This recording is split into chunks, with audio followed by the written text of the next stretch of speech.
Alright, what's up YouTube? And tonight we're going to do a review of a pair of earphones I've been using for the past more or less month, I guess.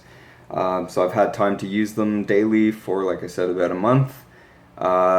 They've been worn in now, and I'm basically ready to give you guys a review and tell you my honest opinion, what I think of these things. So, without further ado, what we'll be reviewing today are the Jaybird X2 Bluetooth wireless headphones. Still in Canada, so these things retail for usually about $200. Best Buy was having a sale on them about a month ago. So I think I paid about $140 for them instead, which is a much more palatable price personally. Depends on your budget, I guess.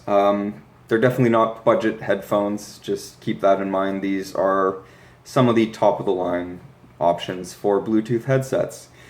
So they come in this lovely packaging with a magnetic side. Like I said, I've been using these, so the package is empty, but this is basically what you would be seeing. Try and get the reflection out of that. This is basically what you'd be seeing when you'd buy them. So normally you'd have the carrying case in the middle and the earbuds displayed around. Everything else is tucked in the bottom here, hidden. But there's not much in here. So what you get in the box, you will get the carrying case. You get, obviously, the headphones. You get a little pouch with the extra ear fins and, ear fins and the clips to shorten the cord. And then hidden in the bottom here, you get a little box with the extra bits for the ear tips. So, basically you get 6 pairs, well, yeah, 6 pairs of ear tips. So you get 3 pairs of the silicone ones and then 3 pairs of the foam comply ones. I have not tried the foam ones. A lot of people swear by them. Apparently they block out even more noise. They say stay in better, supposedly. I've not had any problems with the silicone ones. I'm just used to using those. It's what was on my shirt. It's what usually comes with these things. So that's what I'm using with the ear fins. You don't need the ear fins. Obviously you can pop them on and off, because you've got 3 sets of them, again, small, medium, large. I just find they stay in your ear way better if you use it. If not, it just feels like it's kind of hanging out. I don't think they'd fall out, it's just, it feels more comfortable with the fins on. And I've shortened the cord. And yeah, that is literally everything you get. The only instructions you get in here is literally this piece of cardboard, where to plug it in to charge, how to put it in your ear in case you can't figure that out on your own, and then a pair thing, but I mean, it's not like this doesn't open, it's literally just a piece of cardboard. So yeah, all the instructions, sadly, are online. You have to go onto their website, go into support. It's not super obvious how to find it, and then you get 4 or 5 videos, I think, maybe more, I don't remember, I watched these like a month ago, showing you how to operate them.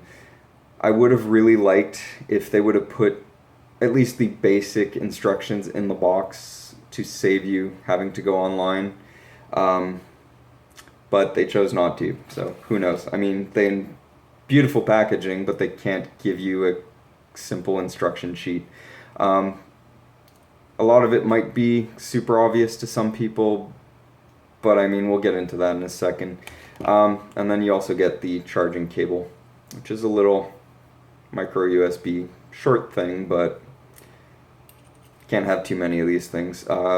My cell phone charger fits perfectly in the earphones to charge them. And how you charge them, you'll see the side with the controls has a little divot. Just stick your fingernail in, pop it out, and there you go. Just plug that in. It takes about 2 hours to charge these from completely dead to full. And, well, you won't be able to see it because they're not plugged in. If you plug it in, there's a little LED right here that will show through, red if it's charging, green when it's fully charged. Now, as I was saying, the little control module. It's also got the microphone right in there. I was kind of afraid this wouldn't be great because of the way you wear these. I mean, it's like back there. But testing them out with a friend, she said it was crystal clear and sounded better than my old headphone that had the mic hanging by your mouth. So there's no problem on that end. Now what the controls actually do. You got a plus here, which is your volume up, obviously. This does not control the volume of your phone, okay? This is the headphones volume. So you can max this out and then have your phone and keep cranking up the phone or crank down the phone or crank. It's independent volume from. Once you get to the max volume, you'll get an audible beep in your ear telling you that you've maxed out the volume for the headphone. If you hold the plus, that's how you skip tracks. So hold it for a second, you'll get an audible beep in your ear and it'll play the next track. Same logic for the minus volume down button. If you hold that for a second, it'll beep, go back to the previous track. The power button is power. And these will talk to you, by the way, so if you have them in your ear and you're holding power, it'll tell you power on when they're actually on. Hold it to turn it off, it'll tell you again power off. It'll also tell you when it's paired, so I think it says like earphones connected, to tell you that it's paired with whatever device you've paired these with. Power button again to answer calls, hang up calls, pause your music, so forth. That's the kind of thing that I would have liked to see in the box.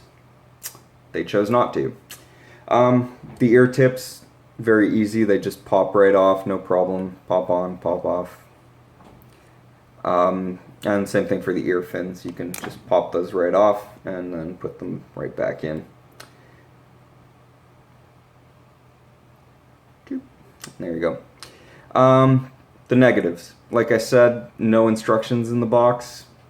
It's a minor gripe. It's just if you're paying this much for headphones, I kind of wish, and like I said, especially the packaging is super nice. You could have just given us one piece of paper with some instructions instead of just putting a, hey, for the instructions, go to our website. The other negative, they don't stay connected perfectly, to be honest. If I'm indoors at home or at the office listening to music on these, no problem. It'll stay connected all day. I can leave my phone at one end of my house, walk all the way to the other end. No issues. It stays connected. Nothing skips. It's perfect. If I'm going outside with the headphones in and my cell phone in my jeans pocket, depending on the weather, if it's really windy, don't ask me why. If it's really windy, I don't know if it's just because it moves, I don't know. But yeah, if it's really windy, it keeps kind of momentarily just losing the connection, so it's kind of like your music is skipping. It's not horrible once you get used to it, but it's not perfect, and for $200, I kind of wish it would have stayed paired a bit better. Yeah. The battery life is great, though. I get, they say I think about 6 to 8 hours depending, but I find it's right about in the middle. You get about 7 hours worth of just constant or on, off, you know what I mean. Which is plenty for, I mean, keeping in mind these are not made for listening to music all day long. They're, to me anyway, I just got them because I'm on public transport to get to work and back, and Canadian winters, just having a cord with your jacket, with my bag, it just got annoying, always getting tangled in the cord. You try and move your bag, I just wanted to cut the cord, and this is as close as it gets, so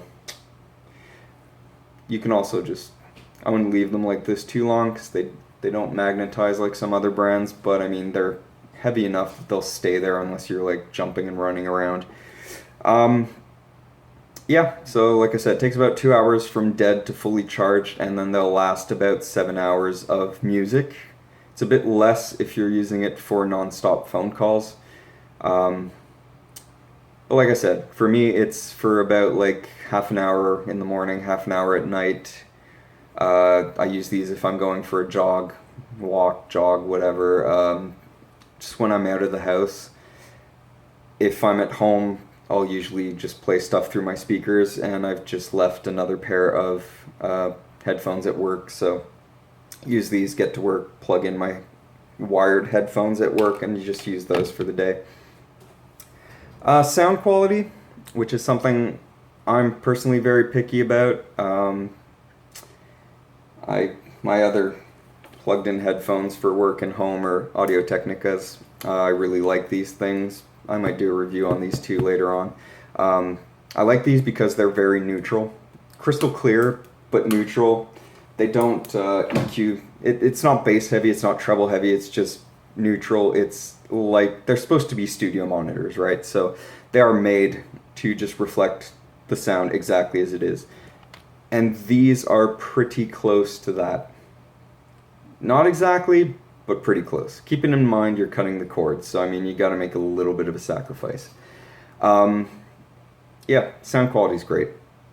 It's just the skipping. Can't do much about it, sadly. It's price I pay. Price I pay to cut the cord, really. So just to finalize, are these worth the full $200? Probably not, to be honest. I can think of better things to spend a full $200 on.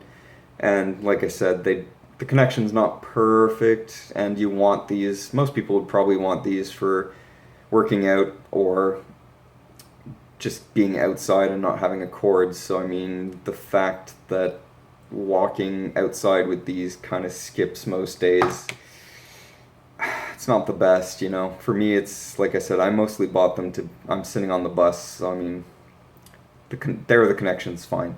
For $140 that I paid for them, though, much more palatable. They're not perfect, but for $140, I think this is about as good as you're going to get if you want something that's wireless.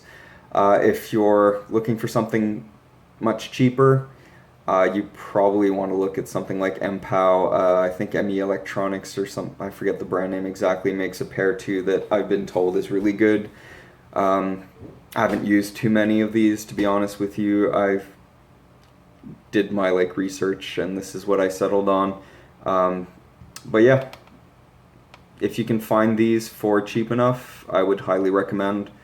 Full price, if you can afford it and you don't mind blowing the $200, go for it. I don't think you'd regret it anyway. They get the job done. They're just keep in mind they're not perfect. You're paying a little bit of a price for cutting that cord. So yeah, that's my review. Thanks.